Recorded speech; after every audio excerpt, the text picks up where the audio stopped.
Hey guys, स्वागत है आप सभी का एक बार फिर से ARN ब्रदर्स के एक और नए वीडियो में। आज के इस वीडियो में हम सोलो लेवलिंग मांगा चैप्टर 5 एक्सप्लेन करने जा रहे हैं।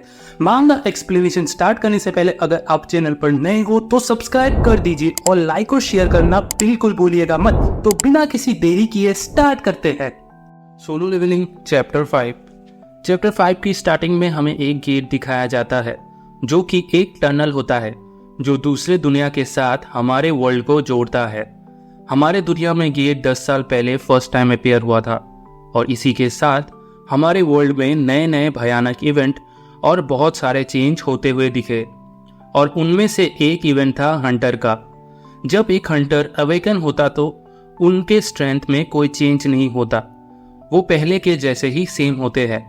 मैं भी एक हंटर बन गया हूँ, बट मेरी स्ट्रेंथ एक ई लेवल हंटर जितनी ही है। हालांकि मैं अदर ह्यूमन बीइंग से ज़्यादा स्ट्रॉन्ग था, बट अदर हंटर्स के कंपेयर में मैं बहुत कमज़ोर था। जिनको भी पावर्स मिलती हैं गेट क्रॉस करने का और मॉन्स्टर्स को मारने का, और जो इसे एज करियर ऑप्शन चुनते हैं, उन्हें हम हंटर्स बोलते हैं। कभी कभी आपको गेट के अंदर बुरी घटनाओं और डिसअपॉइंटमेंट का सामना करना पड़ता है, या फिर स्ट्रॉन्ग मॉन्स्टर का भी सामना करना पड़ सकता है, जो कि इसे बहुत डेंजरस बना देता है। इसी के बाद हमें जिन्हों को दिखाया जाता है जो कि मिस्टर संग को बोलते हैं, आप ठीक तो है, आपकी ब्लीडिंग तो रुक ही नहीं रही है। मिस्टर संग की हालत खराब हुई होती है। वो जिन्हों को बोलते हैं, अभी हम ऐसी हालत में हैं कि हम कुछ कर भी नहीं सकते। मैं 3 ही हीलर लाया क्योंकि मुझे लगा हम इस डंजन को आसानी से और जल्द ही खत्म कर देंगे। फिर हमें एक जगह दिखाया जाता है जहां पर अटैक हुआ होता है और मिस्टर संग बोलते हैं, एक हंटर को तो ऐसा हिट लगा है कि उसकी बॉडी भी नहीं बची है, और एक को तो इतना शॉक हो गया है कि वो डर के मारे पागल जैसा कर रहा है। और जोई, जो एक बी रैंक हीलर है, उसने भी ऐसा कुछ कभी भी एक्सपीरियंस नहीं किया है। वो तो इतना डर गया है कि वो किसी को हील भी नहीं कर सकती। हम एक ऐसे ओपोनेंट के सामने क्या ही कर सकते हैं, हमें बस ऐसे ही बैठे रहना चाहिए।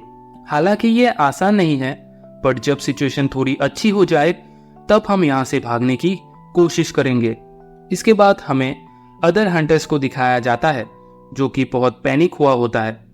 कोई रो रहा होता है तो कोई शॉक में होता है और बोल रहा होता है, ये तो बस एक डी लेवल डंजन है। फिर हमें जिन्हों को दिखाया जाता है जो कि अपने मन में सोच रहा होता है कि मिस्टर संग ने ये सही कहा था, अगर हम हिले तो स्टैचू हम पर दोबारा से अटैक करेगा। फिर वो बोलता है, अगर हम इस स्टैचू से भाग भी जाए फिर भी हमें गेट के सामने वाला स्टैचू से भी बचना पड़ेगा। ये स्टैचू हमें यहाँ से बाहर निकलने देना ही नहीं चाहते हैं। जिन्हों ये सब सोच ही रहा होता है कि उसके पीछे से एक हंटर जोर से बोलता है, मैं ऐसे तो बिल्कुल भी नहीं मरने वाला हूँ। मैं फिलहाल एक बड़े गिल्ड को ज्वाइन किया है, इसीलिए यहाँ तो मैं बिल्कुल भी नहीं मर सकता। इसी के साथ वो भागने की पोजीशन में आ जाता है और तभी मिस्टर संग चिल्लाकर बोलते हैं, तुम ये क्या कर रहे हो, वहां से मत हिलो। तभी वो हंटर पूरी कॉन्फिडेंस के साथ बोलता है, मैं अपने स्पिरिट के साथ ये कर सकता हूँ। ये देखकर जिनो और मिस्टर संग दोनों ही शॉक हो जाते हैं और इसके बाद वो बड़ा सा स्टैचू की आईज गोल्डन कलर की हो जाती है और उस स्टैचू की एक ही अटैक से उस हंटर की पूरी बॉडी ही वैनिश हो जाती है और स्टैचू की आईज से गोल्डन कलर की एक तेज रोशनी निकलती है जिससे वो हंटर वही मर जाता है। ये सीन देख सभी हंटर्स चिल्लाने और डर के मारे उससे मुंह फेर लेते हैं। मिस्टर संग भी गुस्से से अपनी मुट्ठी बंद कर लेते हैं और जिन्हों गुस्से से बोलता है, ये हमें कभी भी मार सकते हैं जब भी उनका मन करे। फिर मिस्टर संग बोलते हैं, ये एक चींटी को मसलने से भी ज्यादा आसान है उनके लिए। जिन्हों मिस्टर संग की तरफ डिसअपॉइंटमेंट होकर देखते हुए बोलता है, अगर ये करना उनके लिए इतना आसान है तो वो उन लोगों में अभी तक ऐसा क्यों नहीं किया। मिस्टर संग बोलते हैं, मुझे नहीं पता इसके बारे में, ये बाकी मॉन्स्टर्स से बिल्कुल अलग है जो कि किसी को भी देखते ही अटैक करना शुरू कर देते हैं। वो गार्ड स्टैचू तभी मरता है जब हम गेट के सामने जाते हैं और वो बड़ा सा स्टैचू तभी बीम अटैक करता है जब हम हिलना शुरू करते हैं। ये सब सुनकर जिन्हो मन में सोचता है वो एक पैटर्न में अटैक करते हैं। तभी जिन्हो को कुछ समझ में आता है और वो सोचता है ऐसा तो नहीं कि यहाँ इस रूम में कुछ रूल्स को फॉलो करना पड़ता हो। तभी जिन्हो उन कमिटमेंट की तरफ देखता है और बोलता है द कमिटमेंट ऑफ कर्थनन। तभी वो बोलता है ऐसा ही हो सकता है। इसके बाद जिन्हो मिस्टर संग को बोलता है मिस्टर संग पहला कमिटमेंट क्या था। मिस्टर संग बोलते हैं कमिटमेंट।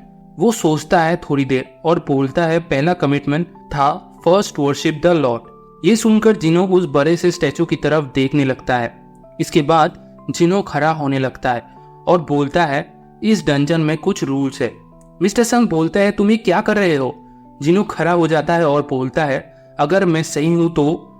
तभी मिस्टर संग बोलते हैं तुम क्या पागल हो गए हो। और फिर वो जिन्हो की तरफ ध्यान से देखने लगते हैं और मन में बोलते हैं इसकी आंखें देखकर तो नहीं लग रहा है कि वो मरना चाहता है।